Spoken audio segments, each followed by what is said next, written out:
Hi, Jenny here again with one more carbon story. But you know, these carbon stories, they are just so important. So this particular carbon story is about what happens to the carbon that is exuded through the plant roots and out into the soil by the plants or the trees. We've been talking about photosynthesis and about the sugar factory that the tree has, or a plant, you know, whatever, it's all the same. And so what happens there is that the tree is taking all these molecules that it has of carbon and hydrogen and oxygen, and it's making carbohydrates, which are basically sugar. It's using some of those to grow itself, and the others are going down through its roots and out into the soil. Why? That's because the tree wants to pay for services. The tree can't actually just do its work on its own. It needs help.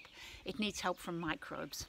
And if you have lots of microbes in the soil, which a good healthy soil has, and this is why we need to feed our soils and look after them, those microbes will come and set up camp all around the roots of the tree, because they really want to receive this sugar from the tree. This is their food. This is what they live on. And those microbes, what they will do is collect from the soil around the plant the good things that the tree needs. So let's say the tree or the plant needs various minerals. It needs molecules of this and this and that.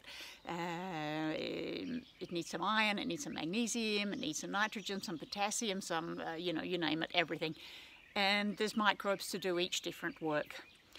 So those microbes deliver that food up to the tree. You can think of them like farmers in some way. So this is like a farmer's market, right?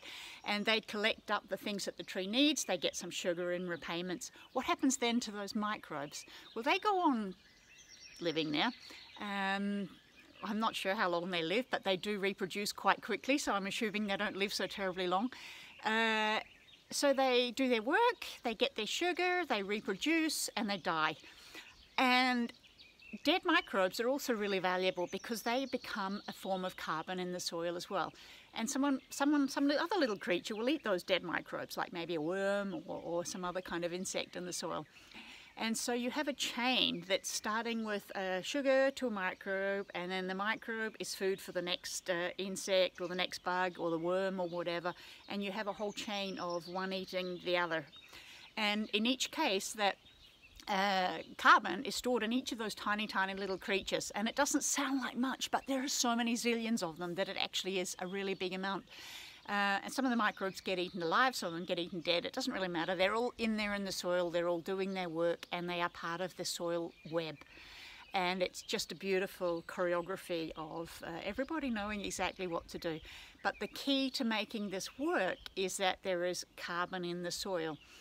And a fertile soil will have lots of life. It will have lots of insects and bugs and worms and microbes and all these things.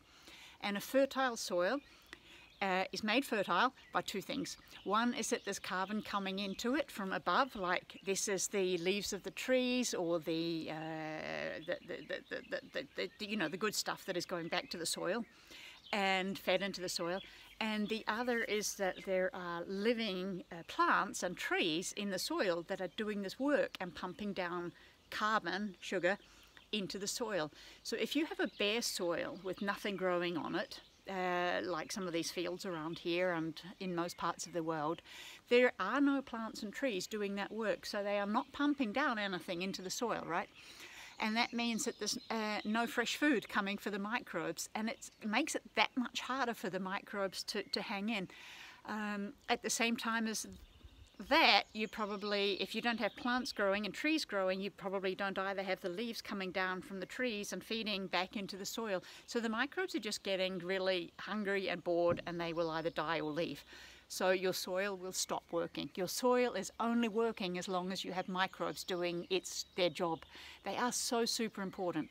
So our job is to create environments when we're in a man-made environment. Nature will look after this itself, but if we're involved, we need to add something to the process. We need to make sure that we have something growing everywhere, grass, plants, trees, whatever, not just bare soil. And that there is lots of good stuff coming back down and feeding into the soil. And so we're giving our microbes the chance for a really good lunch every day and a good healthy diet with a nice mixture of different things to eat. So those microbes can do the work feeding the other creatures. I'm going to talk later about something called mineralization, and this is how the nutrients are attached so they stay in the soil because they get into the bodies of the microbes and they get stuck there so they don't wash away. That's also really important to understanding this process. But building soil carbon is really closely related to building up our microbe farmers. So we have to be thinking all the time, what can we do to make our microbes healthier and happier in the soil? We have to feed them. That's it.